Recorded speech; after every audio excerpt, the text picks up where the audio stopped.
What's up, everyone? Bro Trio here, and if there's one thing that games do well, is unique weaponry that makes sense. It doesn't have to actually make sense, it can just be fun and stupid.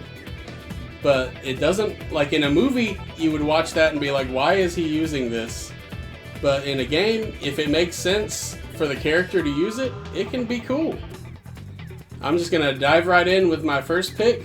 Speaking of really stupid weapons, the Maw of the Deep from Dead Cells. That's a cool name for like. It's such a weird because it's basically a shark on a chain that you throw at your enemies. A live shark on a chain. Yeah, fish flail. It's just you can hit them with the shark, or you can throw the shark and it bites them and pins them to the ground, so that you can run up and get special hits on it or something like that. I can't remember exactly. I didn't use it a whole lot because I didn't really like the flow of the combat with it. But it's unique as shit. It is, yeah, it's very unique, and I tried to get good with it just because it was so interesting and cool. I really couldn't, it was a little too slow for what I normally do combat-wise. But God, throwing a shark at your enemies is such a cool idea.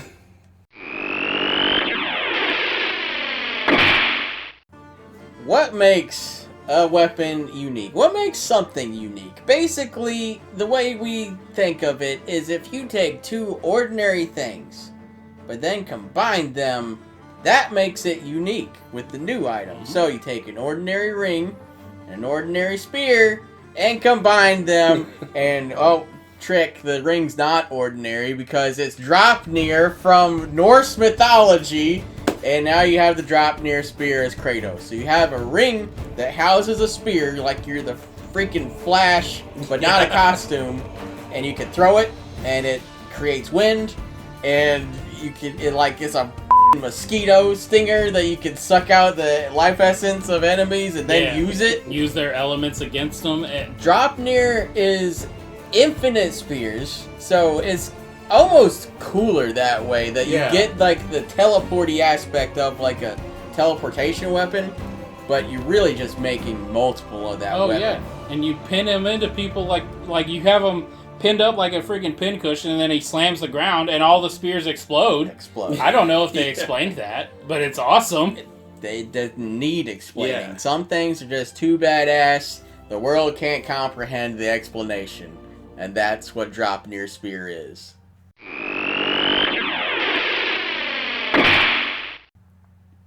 This is a unique weapon with a weird way to unlock it, so I guess that's unique about it too. We're talking about the solar gun from Metal Gear Solid 4. Now look, we know it's from Boktai. We just never played Boktai. So this is a Metal Gear Solid 4 entry for us.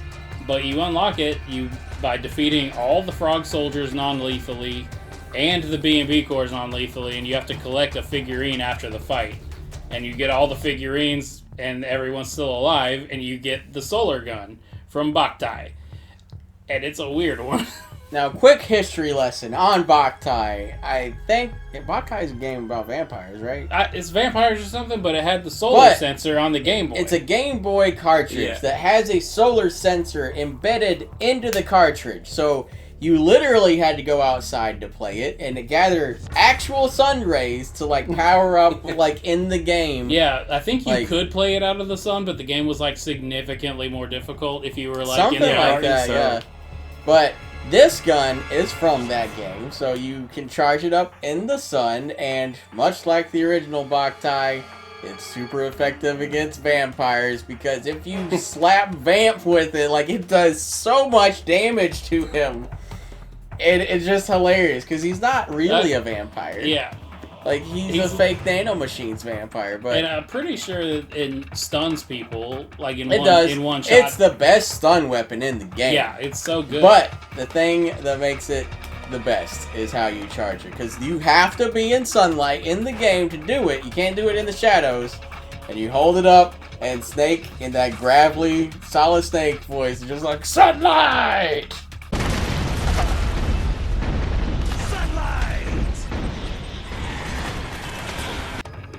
And it's amazing. It'll ruin your stealth, but Do they Leave hear it. you yell it? I think so. Yeah, just sunlight, and everyone's like the.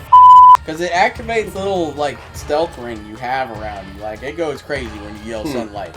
But, leave it to Kojima, the most, like, unique individual in gaming, to make one of the most unique weapons. It's not the most. Somehow the 18th century, like, musket that shoots a tornado 30% of the time didn't make it. But the Boktai gun did.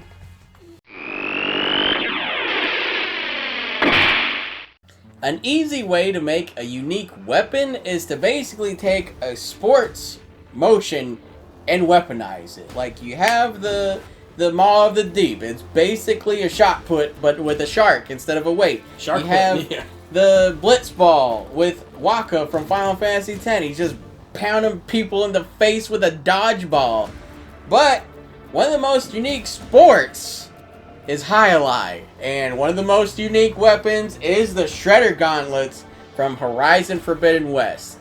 Now, Hyliai is that sport where you have like the curved little banana hand, and you catch a ball in it. You throw it back. It uses like the centrifugal force or momentum or whatever the hell to throw the ball in the banana hand. I don't know if that's what it's called, but that's what I'm calling it. Now, That better be the name. the Shredder Gauntlet, you get the banana hand, but instead of just a ball, it's a puck that will rotate, and then the saw blades come out. And you throw it, it grinds into a machine until it's done, and then it comes back. And then you can catch it and throw it back, and it does even more damage. So, the Shredder Gauntlets are not only a very unique weapon, but it's a very good way to deal some damage that also takes some skill, because you got to catch the thing when it comes back to you and then throw it right back in their face.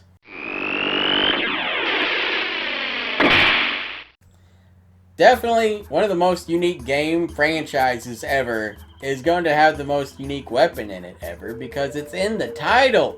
The Pikmin of Pikmin they're a weapon. Like, you weaponize a horde of ants, like, I would say that counts. Ant-Man. So, yeah, exactly. yeah. It's like Ant-Man, but instead of ants, they're unique ant, like, animal plant hybrids. Yeah, they're little carrots that you just boss around. And they all have their own unique elements. Like, we got the fire Pikmins that are, like, have high attack but resistant to fire. Blue Pikmin can swim, all other Pikmin drown.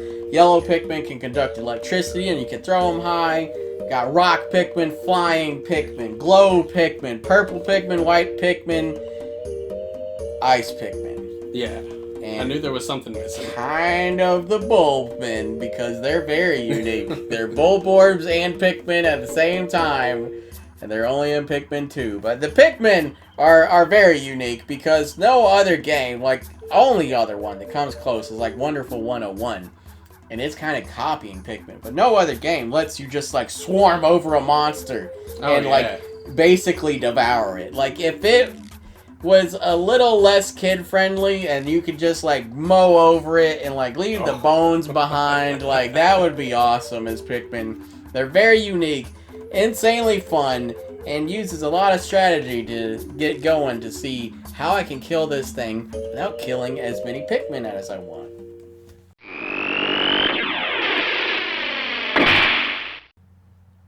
Now, one thing for this entry, just because a weapon's unique doesn't mean it's very good.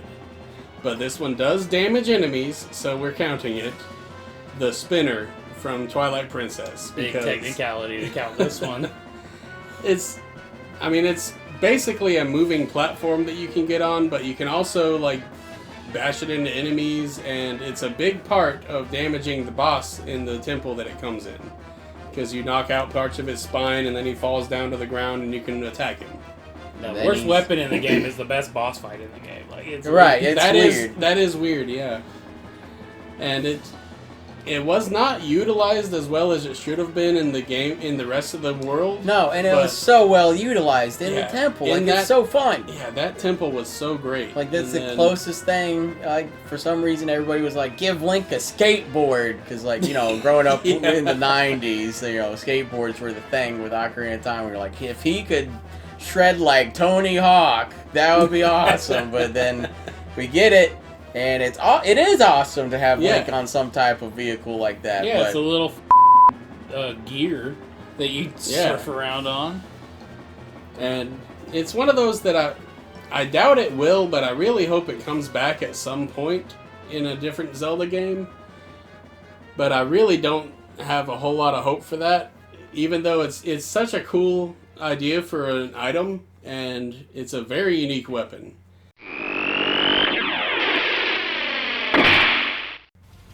Just like the last one, this weapon is also a vehicle. It's a much better vehicle than the spinner is, because the spinner only follows one track or it sucks. And it's also a better weapon than the spinner. I'm talking about the Cavalier from Devil May Cry 5. It's a demon that lives inside of a motorcycle or something that Dante just has now, because you beat the boss that has it, and Dante now has a motorcycle that he can ride on and split into two like chainsaw like axe things and just go to town. I mean, So crazy.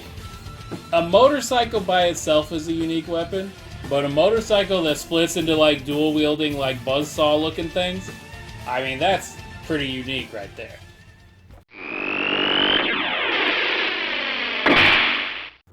A few of these are just like mundane items that are used as weapons.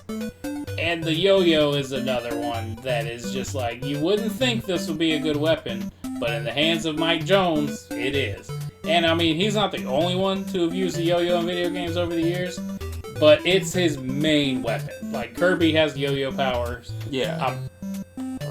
Penny's Big Breakaway, she has yo-yos. the yo-yo. Oh yeah. Sora does for some reason sometimes. Yeah, with and Kingdom Hearts Monsters 3, Inc. He's got the yo-yos. But Mike Jones is the one to me that stands out because that's his main weapon is the yo-yo. And it works. upgrades. It's awesome. It's like a little, it upgrades into like a fucking shooting star and all that. But at the end of the day, they sent Mike Jones in to save the world with a friggin' yo-yo, and he did it. So, unique and effective. That's a good weapon right there.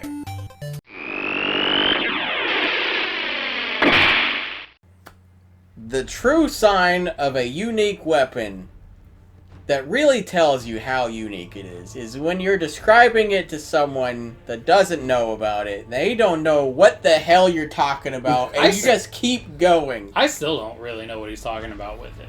Yeah. The insect glaive from Monster Hunter is hella unique. Because, okay, at first it's just a glaive. Glaive's a weapon. That's cool. Add in some acrobatic Spider-Man powers where you jump in the air and you can fly all over the place, twirling the glaive to hit the aerial monsters. That's pretty cool too. Pretty unique, right? Well, we're still getting more unique because there's a Kinsect in this bitch. The Kinsect is a big-ass beetle that sits on your arm. So instead of like a falcon man, you're a insect man. And you can send them at the monster. Depending on what part of the monster they hit, they will extract an essence from it. Send them at the head, they get the red essence. That's power. Ooh, you suck it back, and then you get all the power spores, and you're just like, yes, I am now buffed with the Kinsect powder. Let's go. You throw it at their wings, you get the white spores. You get the speed powder. Throw it at typically the legs or back. You get orange powder for defense. Get them all, you get a massive buff to all your stats, and you are just like shredding damage numbers all over the place. Like, it makes the insect glaive is one of the highest mobility but highest power ratios in Monster Hunter. Like, you can do a lot of damage and still be acrobatic and dodge everything, because a lot of monsters don't attack in the air. Yeah. But the ones that do, like, you don't have much to do. But you can do a double jump thing in the air and, like, quick course correct and get out of there. It only got even more ridiculous in Monster Hunter Rise with the wire bugs. Like, you can do so much wacky shit in the air now. Oh yeah, you can just Like- stay up there forever. Like sometimes I Yeah. don't even see him No. because he's just up above me. When we tried to switch it up and use different weapons for a while, like, Daniel did not know how to dodge any of the monster's attacks. No, like, I we were didn't. fighting, so he was like, I never have to fight it. I'm just in the air. I'm always in the air. I never see their feet. Like, I don't know what to do, but the insect glaive is just one of the most unique and my absolute favorite go-to weapon in Monster Hunter. Takes a little bit to get the hang of, but once you do, oh, it is great.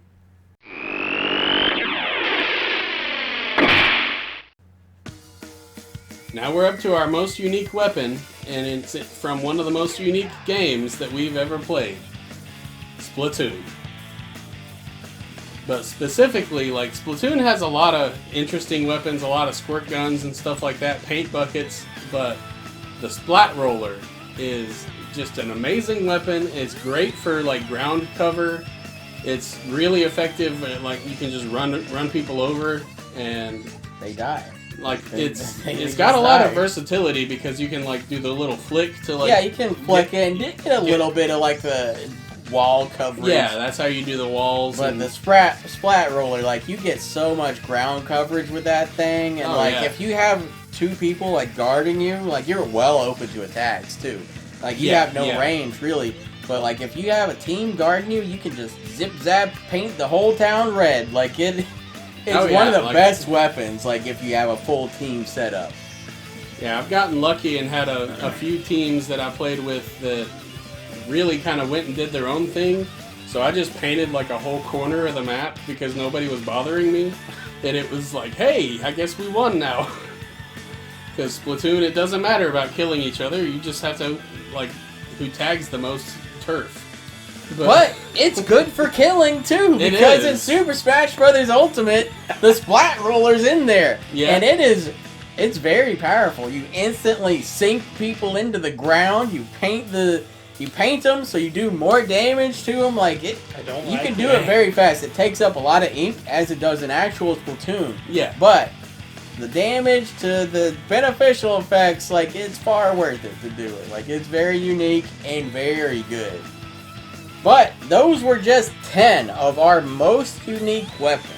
We had a lot to go through for these ones. Like like we mentioned, like Wakka's Blitz Ball and stuff. There's also like the Coil Shield from Elden Ring that's literally just a live snake on a shield. Whirligig Like, Saw from yeah. Bloodborne did yeah. not make it. There's a lot of unfortunately. unique weapons, so we might do a sequel list in the future. Let us know your most unique weapons, and we'll look into those. Cause like, I straight up like wanted to play Dead Cells just from seeing the Maw of the Deep. Like, that weapon was too unique. It sold me on the game. So let us know yours, and we'll keep those in mind for our backlogs and everything. But until next time, we've been Bro Trio, and if you would like to see our own unique lists and lists about unique weapons, you gotta go support us on Patreon. That's where we share all our unique lists, so you can see how I did mine, how Scotty did his, how Aaron did his, and how we came to the average of the top 10 you just watched. So go follow us on Patreon, subscribe to the channel for more Bro Trio stuff, and we'll catch y'all next time.